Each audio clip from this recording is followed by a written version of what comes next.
We have an epic video for you folks today, and in this video, breaking it all down with a special guest, Brandon Perna from That's Good Sports. We're going to talk our Detroit Lions, a little bit about him, and we're just going to have some fun. But before we get into today's video, if you think it's a sound and smart idea to walk outside during a lightning storm and get struck by lightning not once, not twice, but 3 times, and you are lived to talk about it, go ahead and subscribe to my channel because we talk all things Detroit Lions, news and rumors. Sometimes being a Lions fan, you get lucky. Also, take that like button with you and let that bad boy get electrocuted. Let's get into today's Lions with Brandon Perna.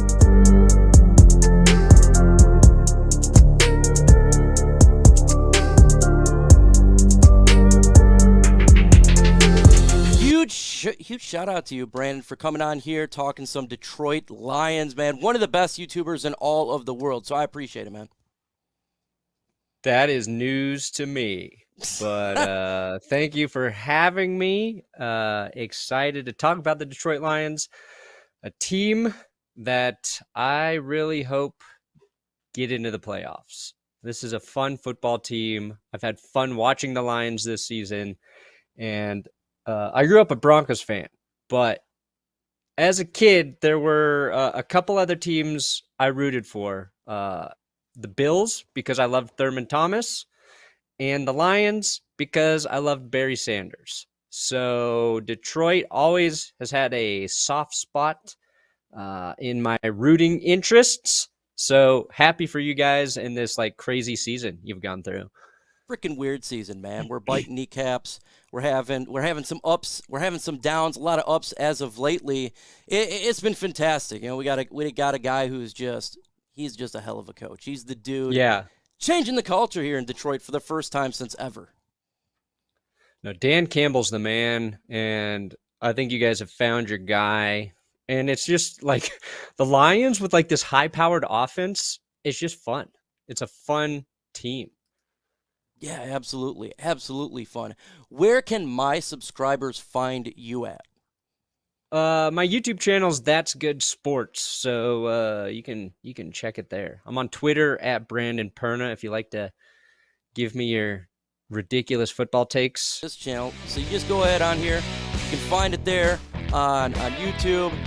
You can also go find him on Twitter, man. He's got a great Twitter channel right there, man. He's killing it right there. Have tons of followers, tons of great takes. He just did one that was hilarious about knocking Kansas City out of the playoffs. I laughed when I seen it right before we got on here. That is correct. The best thing to do is have Kansas City in the playoffs.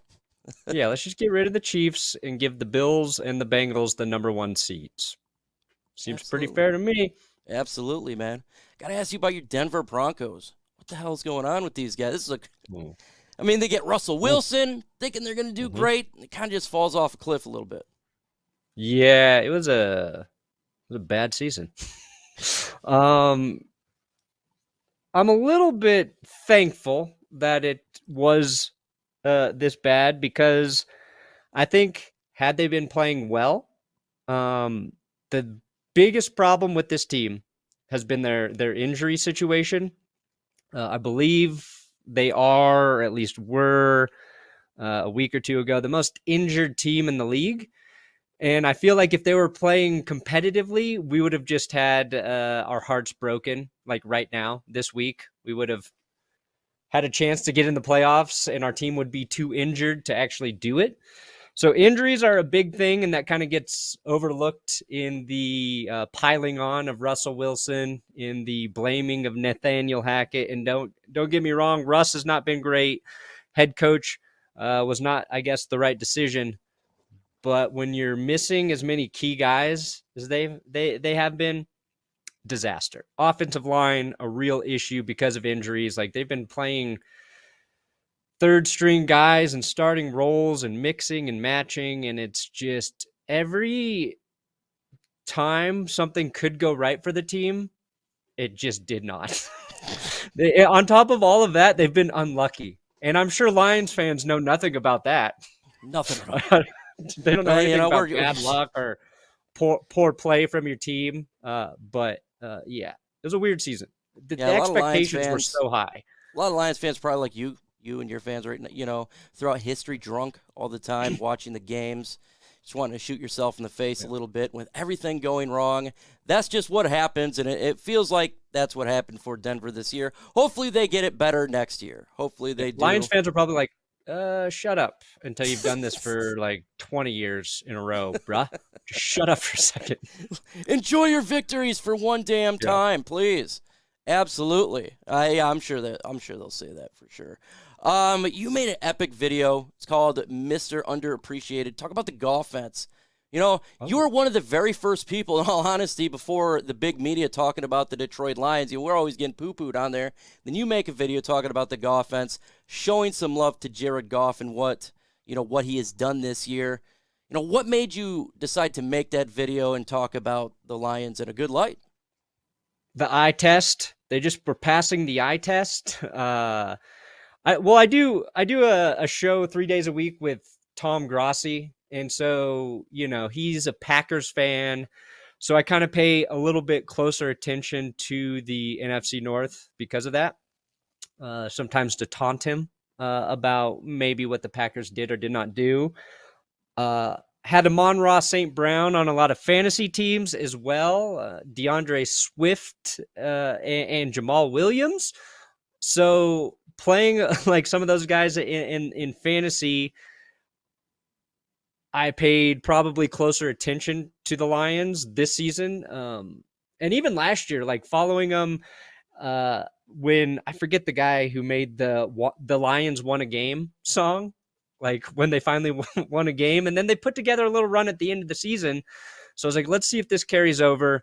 And they were losing. They had that losing streak of 6 games, but the games were close and they were scoring a ton of points. So just watching them, you could see the offense was clicking and they were being let down by their defense. And Jared Goff is also one of those guys who I think this year with Russell Wilson, I started to pay a little bit more attention to guys who just kind of got crapped on, for no real good reason.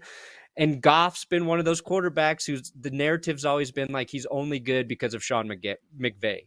And don't get me wrong, he was not great last year, right? But he started playing smart football, safe football, efficient football, and the Lions are scoring a lot of points every week, so that you just couldn't ignore it. And I was like, man, we should make a video kind of giving Goff some praise and the Lions some praise for their offense.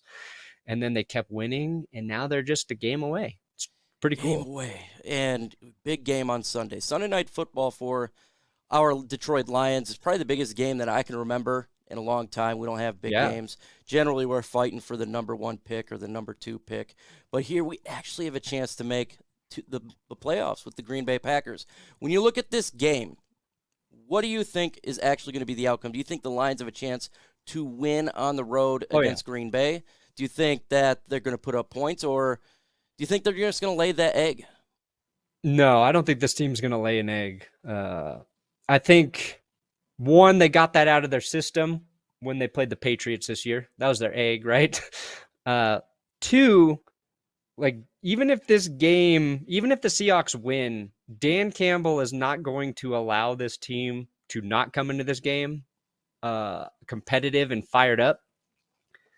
So I'm nervous because the Packers are playing really well right now. And they have some momentum. It feels like they're finally clicking. They're figuring things out. And the issue with Detroit is your defense still. But I feel like this is just going to be a really good game. And what I mean by that is a high-scoring game where we get some back and forth from both teams. And the one thing that the Lions have done really well is run the ball. Like Jamal Williams and Swift, now that Swift's truly healthy again, they're just so hard to stop. Their running styles are different. They're so good in the red zone. And you traded away TJ Hawkinson, but all of the other tight ends are just scoring touchdowns in the red zone every week.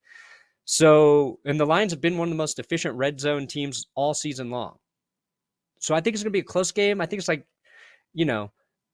30-27 type final score. I don't know which way it's going to shake out, but I'm hoping, it's hard because I really want the Lions to get in, but I'll be happy for Tom if his Packers get in because that's good for him. But really pulling for Detroit because I love the underdog. I like the guys who haven't been there before.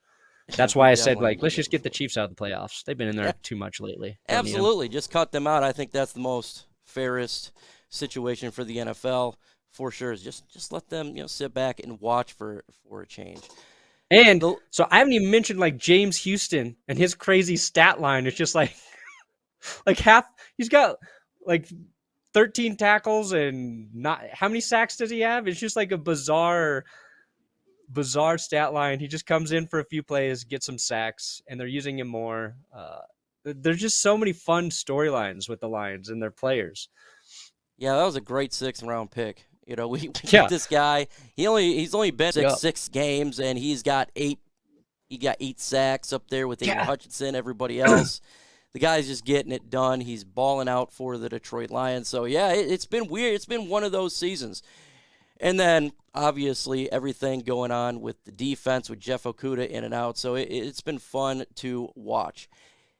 If the Lions get into the playoffs, do you think they have a chance to win wherever they go? If it's San Francisco, Minnesota, Philadelphia, No. do you think they have a shot to actually win a game? Yeah, they can compete. They can the tough thing is if the Niners end up with that 2 seed, right? And Detroit sneaks in, like you could argue the 49ers are the best team in the NFL. So that's a tough game. I would probably take the 49ers to win that game, but I think Detroit can hang with any football team. We've seen it all season long. It just in a lot of those games early, it didn't fall in their favor. So it's their defense. What do you see as their biggest weakness on defense? Is it simply just the secondary, or like when you watch them with them heading into the playoffs, what concerns you? My concerns is the inability to stop the run. We have been getting gashed That's the last right. couple of weeks. We had 320 yards put on us in the run game against the Carolina Panthers. Yeah, That I was keep forgetting obscene. about that Panthers game. I don't know what the hell happened there, but it's crazy because the Lions played well the first half of the season, maybe 3/4 through stopping the run. The last couple of weeks, it's been getting ridiculous. And then Justin Fields comes in, gets 100-some yards rushing. And they got Aaron Jones over there in Green Bay. You got to stop him. Very good running back. Obviously, you look at the San Francisco 49ers. Quality all the way around. Christian McCaffrey. Deebo Samuel will probably be back. So that would be a problem for the Lions, stopping that damn run game. So Yeah. if we You get want the there, Buccaneers. Yeah, Tampa Bay Buccaneers, everybody. Because they can't run the ball at all. Like, I think you blow the Buccaneers out. That would be that nice. scenario can't happen. To beat Tom Brady? Yeah. Oh, my God. I'd take it. I'd take it for sure. But I'm not going to lie. Probably Tom Brady could put up 100 yards rushing on us, just the way that we have been the last couple of weeks. It's pretty sad. So if you look at the Lions as a whole, do you think that this franchise is finally going in the right direction? We've been, we've been terrible for many, many years. I haven't won a playoff game since '91. It's just been awful. Do you think that they're finally going in the right direction? Yeah, I think they're building the team the right way. In the trenches through the draft. I think your head coach is the right guy, GM's the right guy. The Lions have found playmakers, on offense, and they're in a situation too where I don't think anybody expected them to be moving on with Jared Goff, and they're not in a position where they have to draft their future QB in this draft. You can build around Jared Goff. And I think addressing how you stop the run on defense is fixable. Like those sort of things are fixable with some personnel. And it's like they're just a couple players on the defensive side of the ball away from being just a really complete football team. Oh, man. It does feel that way. It feels. But yeah, I mean, who knows? Used Like, I thought the Broncos had it figured out this year and didn't work out. So don't take what I say with a grain of salt, but they look like they're going to be a good team for a while. Yeah. Hopefully they get it straight away there, get a new coach over there. Do you think that they're going to go for your Denver Broncos? Because we got a great guy in Ben Johnson offensive coordinator. As Lions fans, we don't want to lose this guy. And it would be a nice fit over there in Denver, and that's something that we're sitting back like, please, don't take him. Yeah, I mean, I feel like they're going to find a way to keep him. But yeah, he's done a hell of a job, play calling that offense. And since he has not been a head coach before, I think right now the thought is they're going to hire somebody who has head coaching experience.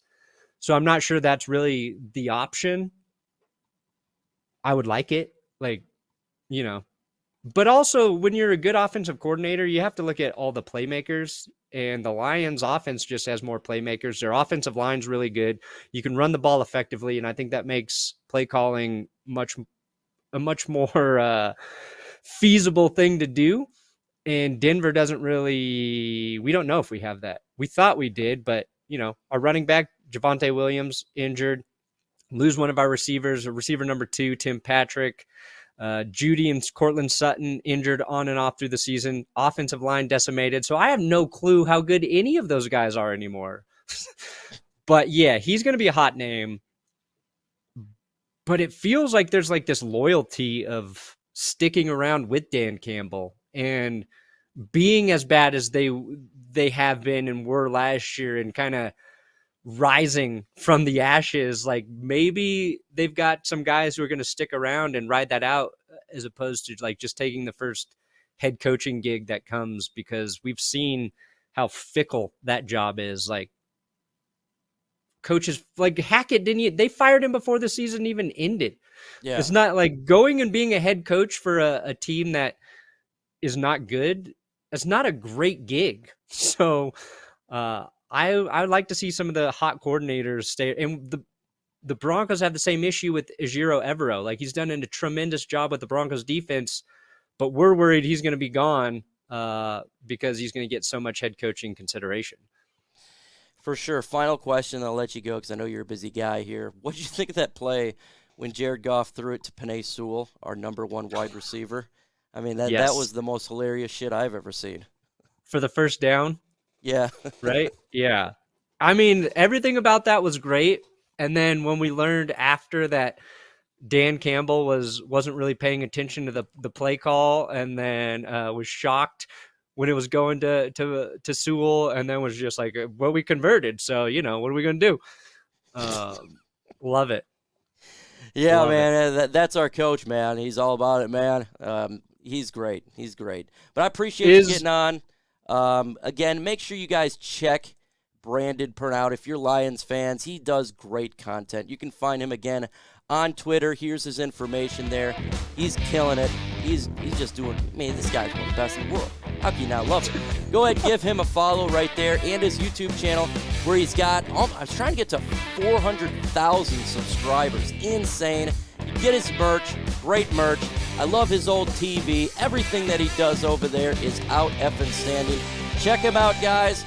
Appreciate it. Have a good one. Thank you so much for having me. I appreciate it.